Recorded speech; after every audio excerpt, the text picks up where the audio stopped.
Hello and welcome to sports talk with Rohit. आप सभी का स्वागत है। रॉयल चैलेंजर्स बेंगलुरु के ट्रायल्स 2 दिन से चल रहे हैं। कौन कौन से प्लेयर्स ने उनकी ट्रायल अटेंड की है, इनकी सभी जानकारी इस वीडियो में मिलेगी। वीडियो को अंत तक देखिएगा, लाइक शेयर एंड सब्सक्राइब भी कर दीजिएगा। सबसे पहला नाम, जी हाँ बिल्कुल, कर्नाटका के लोकल प्लेयर मनवंत कुमार, जो कि हुबली टाइगर्स से भी खेलते हैं महाराजा ट्रॉफी में, वो ट्रायल्स देने के लिए आए। ऑलराउंडर है, फास्ट बॉलिंग ऑलराउंडर है, लेफ्ट हैंडेड बैट्समैन है और मनोज भांडगे का एक लाइक टू लाइक रिप्लेसमेंट भी आरसीबी तलाश रही है। हालांकि मनोज भांडगे आपको नहीं दिखे ट्रायल्स में, लेकिन मनवंत कुमार जो कि एक लोकल बॉय है कर्नाटका से, वो आपको मतलब सीधे सीधे दिखे हैं आरसीबी की ट्रायल्स में। दूसरे प्लेयर की तरफ अगर मैं रुक करूँ तो दूसरे प्लेयर हैं शुभम दुबे, जो कि पिछले ऑक्शन में 5.5 करोड़ के 5.5 सीआर के राजस्थान रॉयल्स की तरफ गए थे और उनको कहा जाता है कि ये लोकल युवराज सिंह भी है, लेफ्ट हैंडेड बैट्समैन है, जबरदस्त खेलते हैं। राजस्थान रॉयल्स से खेले थे पिछली बार, लेकिन इस बार आरसीबी का ट्रायल्स भी अटेंड कर रहे हैं। मनोज भांडगे की अगर मैं बात करूं तो उन्होंने ट्रायल्स अटेंड किए हैं बाकी टीमों के, केकेआर के, चेन्नई सुपर किंग्स से भी उनको ट्रायल्स का न्योता मिला था। राजस्थान रॉयल्स के ट्रायल्स उन्होंने अटेंड किए हैं, मुंबई इंडियंस के ट्रायल्स उन्होंने अटेंड किए हैं। लेकिन एक सबसे बड़ा नाम जो इस बार इस ट्रायल में देखने को मिला वो थे अंक्रिश रघुवंशी। अंक्रिश रघुवंशी नंबर 3 का एक पुख्ता बैट्समैन, नंबर 3 पे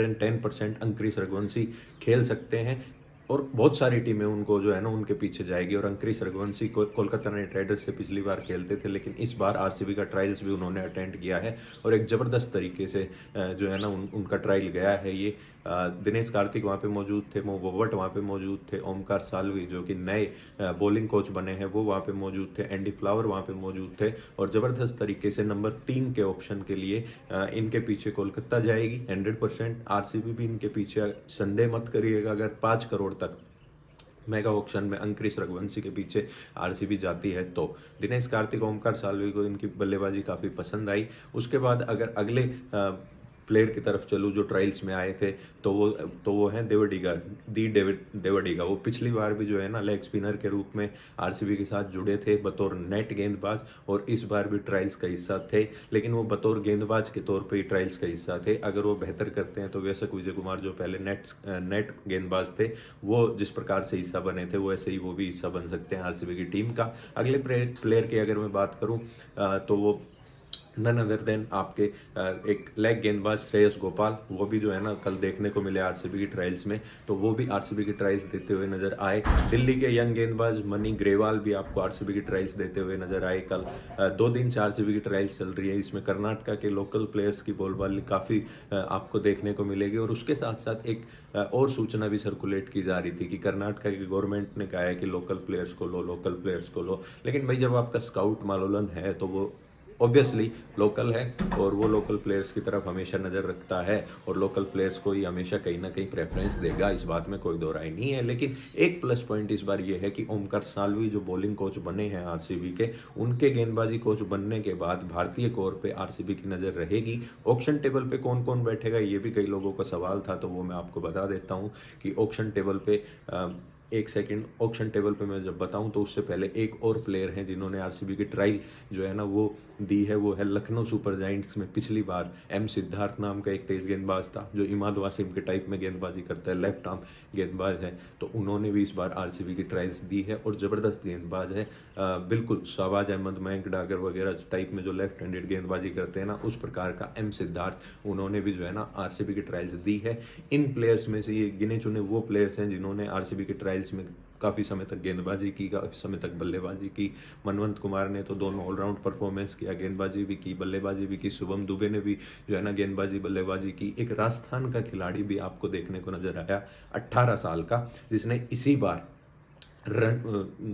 विनोद मानकंड ट्रॉफी जब थी ना 113 रन स्कोर किए थे, एकमात्र फर्स्ट क्लास मैच खेला है। 18 साल का प्लेयर है, राजस्थान का प्लेयर है, माफ करिएगा, राजस्थान रणजी का प्लेयर है। लेकिन उस बंदे ने जो है ना रजिस्टर नहीं किया। एक पारिक और है, उसने भी रजिस्टर नहीं किया आईपीएल ऑक्शन के लिए, लेकिन वो दोनों भी ट्रायल के लिए आए थे। उन्होंने आईपीएल ऑक्शन के लिए रजिस्टर नहीं किया। हालांकि राजस्थान वाले बंदे ने ज़बरदस्त जो है ना बैटिंग की और उनकी बैटिंग देख के सब ने यही कहा कि भाई धागा खोल दिया।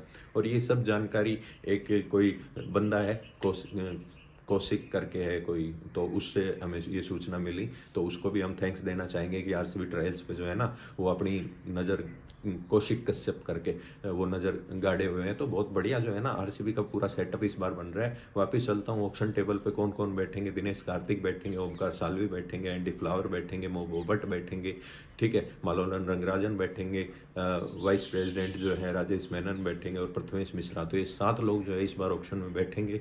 और 18वां सीजन की जब ऑक्शन होगी तो कप्तान की तलाश रहेगी। टारगेट किस किस को करेगी, टारगेट पंत को करेगी, अय्यर को करेगी, केएल को करेगी।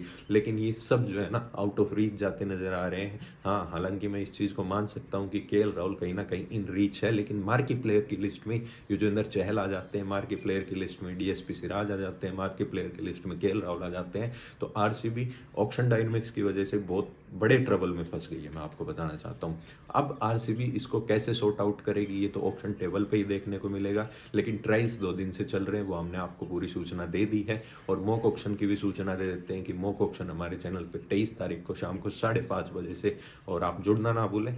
मॉक ऑक्शन होगा ज़बरदस्त तरीके से और हम देखेंगे कि आरसीबी किसको टारगेट करती है, किसको नहीं करती। लेकिन फास्ट बॉलिंग की अगर मैं बात करूं तो वहाँ पे आरसीबी टारगेट कर सकती है वैभव अरोड़ा को भी। इंडियन अगर फास्ट बॉलिंग की मैं बात करूं तो मनी ग्रेवाल जो है ना दिल्ली के गेंदबाज थे, वो भी नेट्स में आए थे। तो वो हालांकि नेट बॉलर बना सकती है, उनको टारगेट करेगी नहीं करेगी ये नहीं पता। आकाशदीप के पीछे आरटीएम कर सकती है आरसीबी। तो इस बार एक बैलेंस स्क्वाड और एक टूर्नामेंट विनिंग स्क्वाड बनाने की तरफ आरसीबी का ध्यान है, और होपफुली वो ये करने में सफल भी हो, इस बात में भी कोई दो राय नहीं है। अगर केएल राहुल, पंत, अय्यर में से कोई नहीं आता है तो विराट कोहली कप्तानी करते नजर आएंगे आपको। डेड श्योर हूँ मैं इस चीज़ के लिए। लेकिन अगर इनमें से कोई आ जाता है तो वो स्ट्रेट अवे कप्तानी करेंगे, ठीक है। और ईशान किशन को अगर ले ले तो बेहतर है। जोस बटलर अगर टीम में आएंगे तो वो भी मुश्किल ही कप्तानी करते नजर आएंगे। अब तक की सूचना ये थी। सभी आरसीबी और बाकी टीमों की आईपीएल ऑक्शन के टारगेटेड प्लेयर और ऑक्शन स्ट्रेटेजी जानने के लिए जुड़े रहें, बने रहें स्पोर्ट्स टॉक विद रोहित के साथ। सब्सक्राइब करना ना भूले भाई, लाइक ठोकते रहो, ठीक है। और एक और कोई प्लेयर है, वो है कहाँ से, शिवमोगा लोइंस से, हाँ, दीपक देवड़ी का ही है ना वो, शिवमोगा लोइंस से, वो लेफ्ट आर्म स्पिनर है, ठीक है। तो वो भी ट्रायल के लिए आया था और काफ़ी जो है ना काफ़ी तादाद में प्लेयर आए थे। लेकिन ये कुछ गिने चुने प्लेयर्स हैं जो शॉर्ट लिस्टेड प्लेयर जिन्होंने बढ़िया तरीके से जो है ना ट्रायल्स दिए। यहाँ पे दिनेश कार्तिक भी मौजूद थे, मालोलन मौजूद थे, एंडी फ्लावर, मो बोबट सब मौजूद थे। तो एक ज़बरदस्त ट्रायल चल रहा है और शायद आज और आरसीबी का ट्रायल चलेगा। उसके बाद जो है ना आरसीबी का पूरा मैनेजमेंट 21 या 22 तारीख को सऊदी अरबिया के लिए ट्रैवल करेगा। बाय बाय, टेक केयर, ध्यान रखिएगा और गुड मॉर्निंग। स्टार्ट हुआ है दिन और अभी तो शाम को भी मिलेंगे लाइव के दौरान। See you super soon. Like share and subscribe करके बेल आइकन दबाना ना भूलें।